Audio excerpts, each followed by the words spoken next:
Inicialmente, saúdo a todas e todos que nos assistem. Essa comunicação é dedicada ao estudo da situação do músico atuante na cidade do Rio de Janeiro, afetado pela pandemia de Covid-19 entre junho e novembro de 2020. Nosso foco aqui são as questões laborais, como consequência da suspensão das atividades musicais, tais como perda de renda, abalos psicológicos e o aumento da precarização da profissão.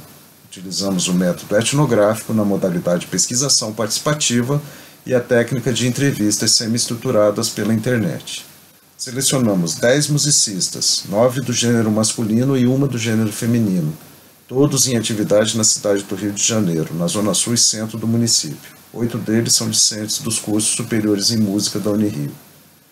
Essa investigação foi desenvolvida pelo Laboramos, Observatório do Trabalho em Práticas Musicais do PPGM da Unirio, que eu coordeno.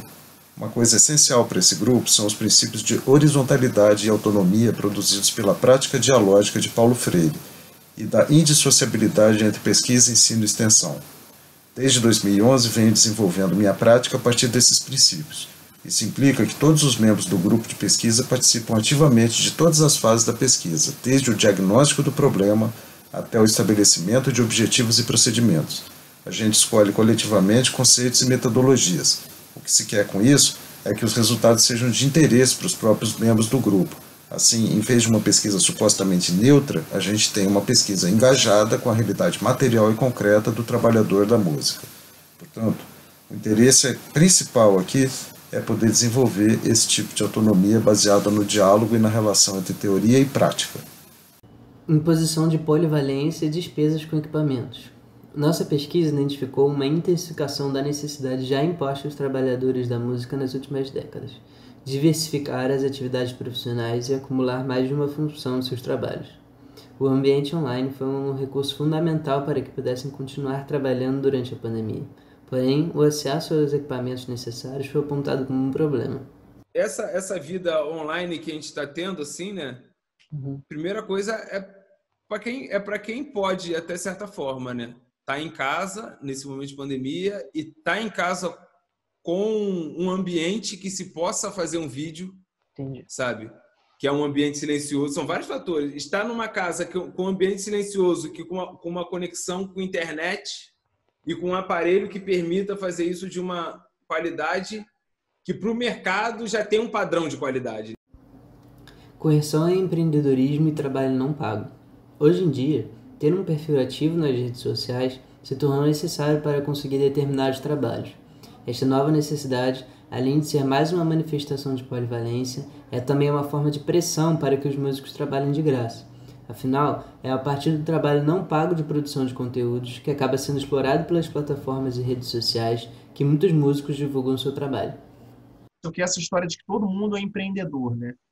Esse lugar de que o músico ele tem que ser tudo, tem que ser empreendedor. Se você não é um empreendedor, se você não é um sucesso na internet, teve uma produtora que eu estava tentando negociar um show, ela falou: mas vocês estão muito parados na rede. Eu falei: claro, a gente está no meio de uma pandemia, está morrendo gente pra cacete, né? Tá difícil, né? A gente não está num momento de festa, né? Então as pessoas lidam com isso de forma diferente. Agora, se você olhar aí o histórico de trabalho que a gente tem, aí ninguém está parado, né? São muitos anos de construção, mas essa maluquice também, né, de que a pessoa parece que passa a existir se ela tem uma página do Instagram. Um outro fator relevante foi a dificuldade em adaptar toda a forma de trabalhar para o ambiente online, que também se enquadra nas duas categorias já mencionadas, polivalência e empreendedorismo, em conjunto com a necessidade de aumento das despesas. Foi uma grande dificuldade, assim, principalmente por causa do meu instrumento, né, que o piano, né, você não fica de frente para a câmera e demonstra logo para o aluno o que você está passando. Assim. Então, no início, eu tive muita dificuldade, eu ficava só com o celular e toda hora eu trocava de câmera. Eu fui ficando ansioso com isso, mas assim, isso me fez pesquisar bastante, né, e compreender como é que a galera faz. E aí eu comecei a mudar completamente a minha forma de dar aula online, assim, que era algo que eu não me via fazendo de jeito nenhum. Perda de alunos e de renda. Aulas de música são uma fonte importante de renda para os músicos. Com a pandemia de Covid-19, além da dificuldade de adaptar os trabalhos ao ambiente online e além também da diminuição ou perda completa de renda das apresentações ao vivo, o número de alunos de música diminuiu, e com isso a insegurança quanto à renda aumentou ainda mais. Com a crise do capital que já vinha se desenrolando e impondo consequências nefastas ao trabalho como um todo, e a situação ainda agravada pela pandemia, a capacidade e mesmo a prioridade de continuar pagando por aulas de música diminuiu muito, principalmente nas localidades mais pobres e periféricas do estado. Caiu, vamos dizer 80%, assim. Porque também foi ruim para todo mundo, né? Na verdade, aqui onde eu moro, o pessoal, nem todo mundo tem grana guardada, assim, para essas coisas que acontecem, assim, sem esperar do nada, uma pandemia. Então, muita gente não ia gastar, não ia investir o seu dinheiro no momento incerto em uma aula particular de violão, entendeu? Foi uma fase que as pessoas estavam com medo, não sabiam o que viria, com medo de até, o pessoal falava em disputar, né, comida no mercado, um negócio bem absurdo. Em alguns casos, a forma de manter os alunos e também outros tipos de trabalhos foi cobrar menos. Isso indica um aumento da precarização do trabalho de nossos interlocutores, a maioria deles desprovidos de vínculos empregatícios formais. Eu vi muitos alunos meus, assim, que estavam comigo, sei lá, 3, 4 anos, quererem continuar e não poderem porque não tinham como pagar, assim. Então, realmente, eu pelo menos me prontifiquei a poder baixar esses valores, caso a pessoa não pudesse pagar, para poder continuar dando as aulas, até porque senão ia ficar sem aluno também. Desvalorização social. O trabalho do músico sofre diversas formas de desvalorização social. Entre os músicos existe uma crença bastante comum de que a atividade musical depende de um dom ou de um gênio. A consequência disso é a idealização da figura do artista como alguém provido de uma facilidade ou de um talento natural, desvalorizando os anos de estudo, aprendizados, práticas e experiências. Essa é uma ideologia conveniente para quem contrata os músicos, pois algo que se obtém supostamente sem esforço também não pode custar muito caro. Nesse sentido, encontramos em nossas entrevistas a noção de música como um encantamento e mágica, prescindindo eventualmente de pagamento. Sobre informalidade.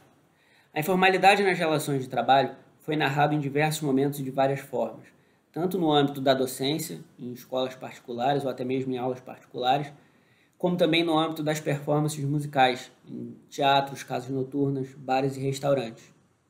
A falta de um contrato de trabalho por escrito, contendo garantias trabalhistas para esses trabalhadores da música, é o que parece que tem condicionado eles a afirmarem que seus trabalhos são informais. Inclusive, isso fica muito evidente na fala de um deles. Já tive trabalho formal. Eu trabalhei num estúdio de gravação, ele era formal.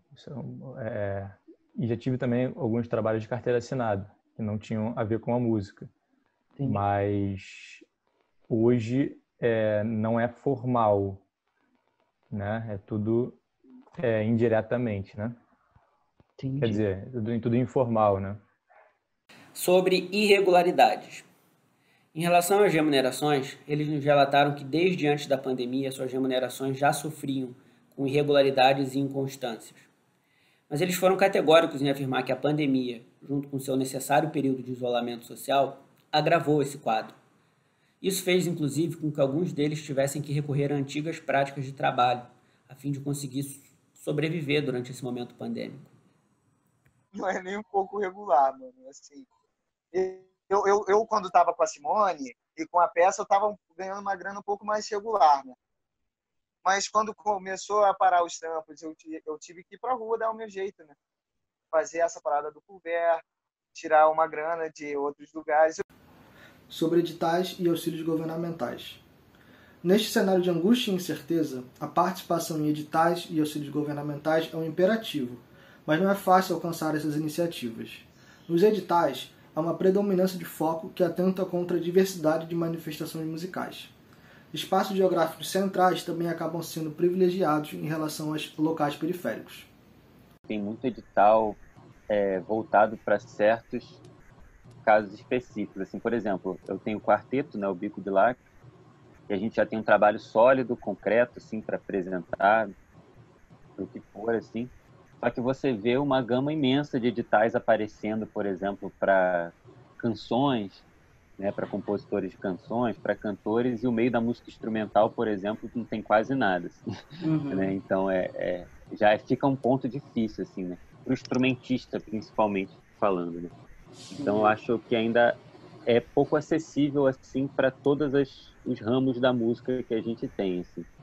E também é difícil de você chegar até esses editais. Por exemplo, eu moro em São Gonçalo. Tem editais que... E aqui em São Gonçalo é uma cidade bem dormitório mesmo, assim, né? Não se trabalha muito aqui, não se faz muito movimento aqui, porque é uma cidade bem parada, assim, bem abandonada, até assim por dizer. Bem pobre, né? Uma cidade bem pobre e grande, muito, muito maior que Niterói, assim por dizer.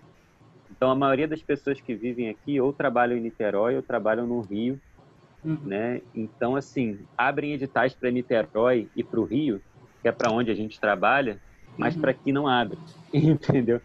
Então, a gente se vê trabalhando nos lugares que estão sendo privilegiados, mas a gente que trabalha lá não é privilegiado, entendeu? Esse é o caso daqui, mas deve ter muito, principalmente cidade de interior, assim.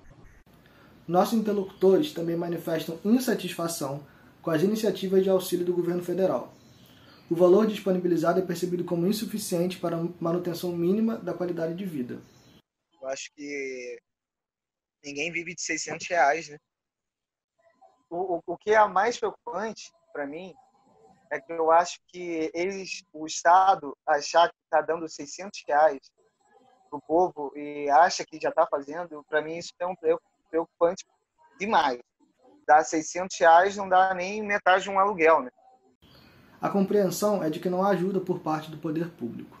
É notável a percepção de que as ações de ajuda mais importantes são realizadas pelos próprios músicos e de que o governo federal se coloca como inimigo dos trabalhadores da cultura. Mas eu acho que as ações mais afetivas, elas são da próprio meio... O que tem acontecido... Entendi. Muito mais que o governo, né, do que qualquer órgão de cultura. Entendi. Até porque se depender desse governo, morre todo mundo, né? Ainda mais o pessoal da cultura. A incerteza com a oferta de trabalho também foi observada. Eu não sei quando que eu vou fazer um show, né, assim. Não tenho a menor ideia. Entendi. Não faço a menor ideia. É desesperador, assim, né? Sobre o desânimo. O isolamento social impactou a motivação para continuar exercendo as atividades ainda possíveis de serem realizadas. A falta de atividade profissional, aliada à tristeza pela distância dos amigos, tem tornado os estudos em algo sem sentido. Eu descobri, assim, de um tempo para cá, que o meu estudo, ele depende de eu estar tocando. O meu estudo, para eu ficar satisfeito com o que eu faço em casa, assim, né, com aquele estudo metódico, eu tenho que estar tocando em algum lugar, tenho que estar me apresentando, sabe, de alguma forma. Pô, você tem uma apresentação e você tem uma data, sabe? Você tem um compromisso de apresentar uma coisa aceitável, você tem um compromisso de estar em dia com o seu instrumento. E aí, na quarentena, a gente tem que se esforçar para isso acontecer, né? Porque a gente não sabe quando vai acontecer. Já passou dias pra caramba. Incerteza com o futuro. Mas, infelizmente, também tivemos relatos de musicistas com vasta experiência que, devido às incertezas com o futuro, com um longo período de inatividade, consideraram, inclusive, abandonar a profissão. O negócio, assim, no início, deu pra gente relevar, mas chegou uma época, mano, tô falando eu, né? Que tipo, mano, quando passou agora, 4, 5 meses, eu já tava pensando de desistir, mano. Mais condições de trabalho. Já no período das entrevistas, era possível observar o descumprimento das medidas sanitárias junto com a reabertura da casa de shows. Podemos observar isso através de declarações como: todas as medidas possíveis sanitárias, a distância, o distanciamento social. Mentira. Você vai na roda de samba pra tu ver, pô. Nossas conclusões finais são de que a grande maioria dos interlocutores vem enfrentando um agravamento das diversas formas de precarização do trabalho do músico, imposição de polivalência, baixa remuneração ao trabalho não pago, coerção ao chamado empreendedorismo, desvalorização social, informalidade, irregularidade, incerteza, más condições de trabalho e desqualificação profissional. Alguns possuem contratos temporários, porém a ampla maioria está largada à sua própria sorte. Alguns apresentam quadros de tristeza e desesperança. Muitos perderam até o estímulo para continuarem se aprimorando como músicos.